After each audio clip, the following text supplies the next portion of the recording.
About 2 a.m. this morning, the vote passed the Missouri Senate. Show Me Sports Investment Act, and this bill would pay for up to 50% of the cost of a new or renovated stadium for the Chiefs and the Royals. And the bill was sponsored by Northland State Senator Kurtis Gregory, who is now joining us on KCMO.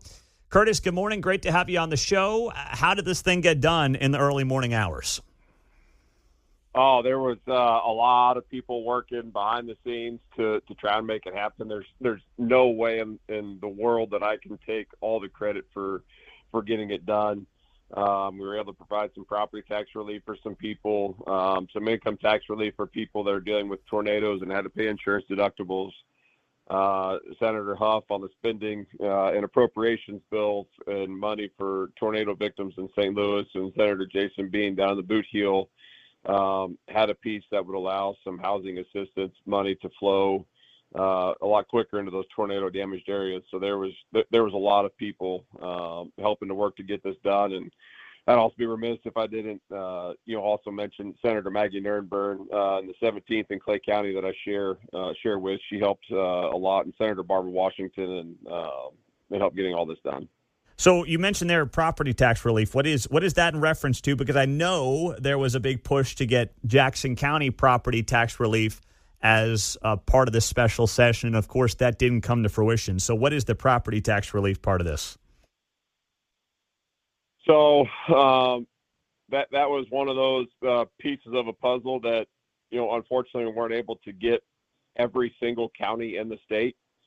But there was I think 97 of 114 counties are getting, one of two things, either getting it's going to be able to go on the ballot for a 5% cap, or CPI, whichever is greater, or a freeze altogether, or you didn't get included at all.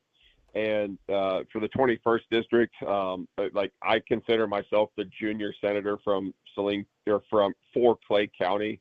As the 17th makes up 67% of Clay County.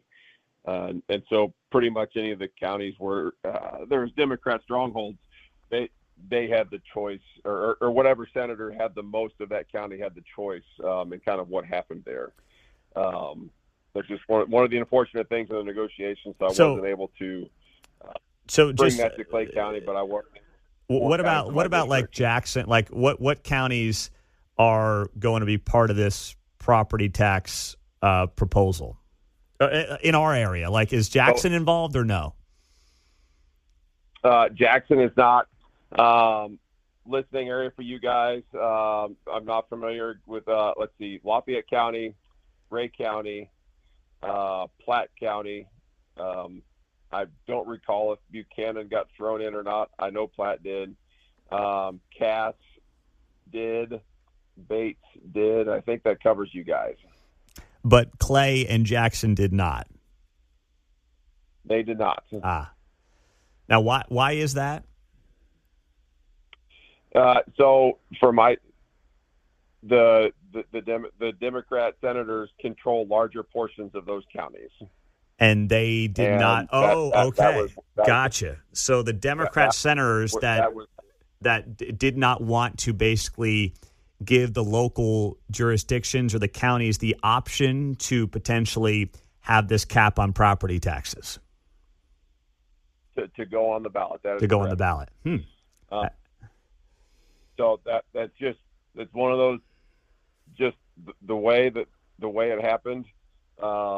Unfortunate, but I know it sounds like there's a push already that I've read about on Facebook at the county level in Clay County of some way to potentially offset some tax relief at the county level themselves, if the Royals were to come north, because there's certainly going to be an economic boon from that.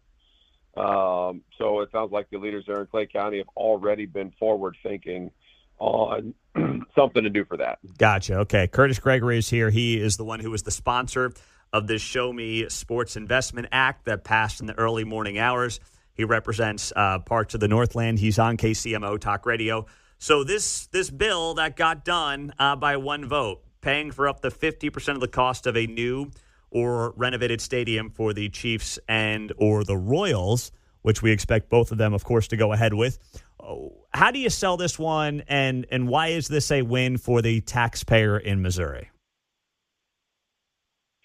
Pete, it's easy. When I first got back from session, when actual legitimate session ended, I had people ask about it, and it was the guy running the parts counter at my local John Deere dealership, and I was getting some parts for my tractor.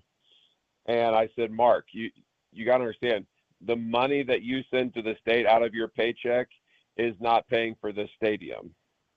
But if you go to a game and buy a ticket and buy a beer and a Mahomes jersey, those tax dollars is what's going towards this. And he went, oh, well, that sounds like a pretty good idea. So that is what I want to emphasize the most. It is not the tax dollars collected out of your paycheck, I guess, unless you work for the Royals or the Chiefs that are helping pay for it. It's the tax dollars that we're getting off of Joe Burrow when he plays in Kansas City, or Josh Allen, or when Taylor Swift has a concert, or anything that happens at Arrowhead or Kauffman Stadium. It's those tax dollars that we're going to use through a bonding program that's up to 30 years and has to be a $500 million project and up to 50% of the cost of a stadium.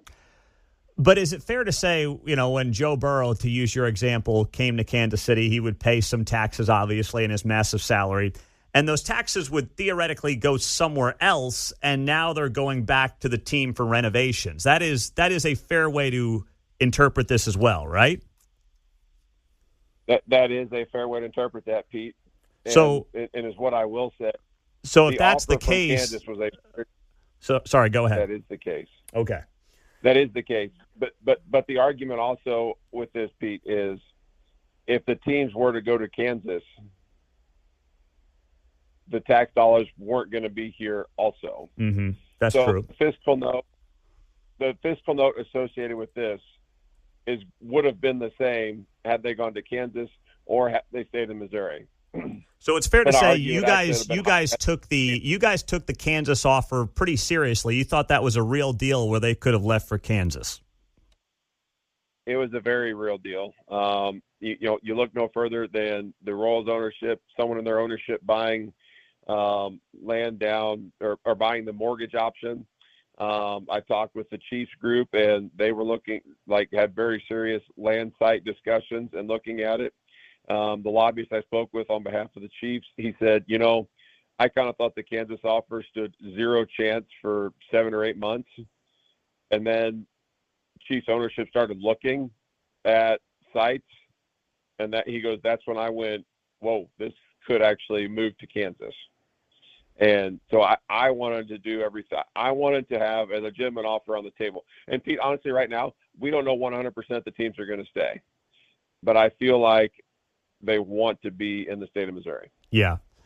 But so you don't know, of course, if they're going to stay, but it cleared the biggest hurdle last night or this morning, which was, of course, the state Senate in Missouri. And do you feel like now there's an overwhelming likelihood that they do end up staying? I cannot speak for the teams. I think we've got to get it. I can't speak for the House of Representatives also. They're their own legislative chamber. Mm-hmm. But I think if they get this passed and the governor signs it, I feel very confident that both teams stay. Again, I'm not going to guarantee it because there's still a very legitimate offer on the table from the state of Kansas to pay for up to 70% of the cost of a new stadium.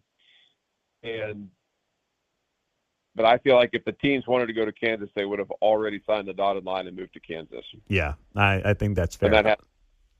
So what about then, does there need to be, because I saw a statement from the Senate Democrats, and they said here that basically they got what they wanted, that the assurance that no stadium project moves forward without local support. How do we define local support? Does there need to be a sales tax element to this for the states or for the teams to use the state monies? Or does it just need to be maybe a local bonding offer from a municipality like Kansas City, Missouri, or, Clay County? What do we mean when Senate Democrats say there has to be local support for any stadium project to move forward? Well, it's interesting that it's worded that way because that was part of the original bill draft from the governor's office and Department of Economic Development. So that wasn't anything that got added at any point in the process. That was the way that it was drafted in its initial form. Sufficient local contribution is how it's worded, because what is sufficient in Jackson County may not be sufficient in Clay County, but also might not be sufficient in St. Louis County, because this program also does fit the St. Louis Cardinals. Mm-hmm. And so we don't want to box any one thing in, make it site-specific to potentially one county. A 1 cent sales tax in one county might be where it needs to be to sufficient, but it might be way too much in another county. So they just use sufficient, so that could be determined on a county-by-county basis. But does it have to be a sales tax or no? Like, do the Royals need a sales tax element to utilize this, or can they just cut a deal with Kansas City, Missouri on some extra bonding? That's a great question. As far as I know, it just says however I phrased that earlier. Sorry, I'm a little on the tired side. Oh, it's fine. The local sufficient local contribution. Okay, is how that was put there. So it's a gray area. It's just kind of a gray area right now. It's about gray area because, like I said, when we asked that question did come up in committee, and Director Hadaway with Department of Economic Development, she said we did not want to make this site specific by saying this is what it has to be as in terms of a local sufficient effort. Gotcha. Okay. Last thing I have for you, Kurtis Gregory. You said yesterday that the Royals had heard from Nashville and Salt Lake City. What information can you share on those conversations and what they looked like in recent weeks? So that was brand new information to me that had come to me from a couple of different sources in Clay County. I think Representative Hurlburt is one that actually had mentioned that in a text message. I know Nashville is looking extremely hard to get a Major League Baseball team. I think they're ripe for one. I don't know what the offer looks like. I didn't have a chance to fully verify it, so I'm trusting that Representative Hurlburt had good information. But as what I do know for fact is that Salt Lake City has put together a study group to see what do we have to do, what do we have to offer to get an MLB team in Salt Lake City, Utah. And so there are cities out there actively engaged in trying to recruit a Major League Baseball team to their hometowns. Kurtis Gregory, thank you for being here. I know it was a late night for you, and we appreciate the time on KCMO. Absolutely. Thanks for having me on. And I just want to reiterate once again, this is not the tax dollars that you're sending to the state out of your paycheck. This is the tax dollars coming from Josh Allen, Joe Burrow, and Patrick Mahomes that is going to help pay for these upgrades for keeping our teams right here in Kansas City, Missouri. Thank you, Senator. We appreciate the time. Absolutely. Thanks for having me on. All right. Kurtis Gregory on KCMO Talk Radio. Northland State Senator, a newcomer in the state Senate, and already obviously making a lot of noise. It's very rare for a freshman to have this kind of power is the wrong word, but obviously lead the way on something of this scope and size.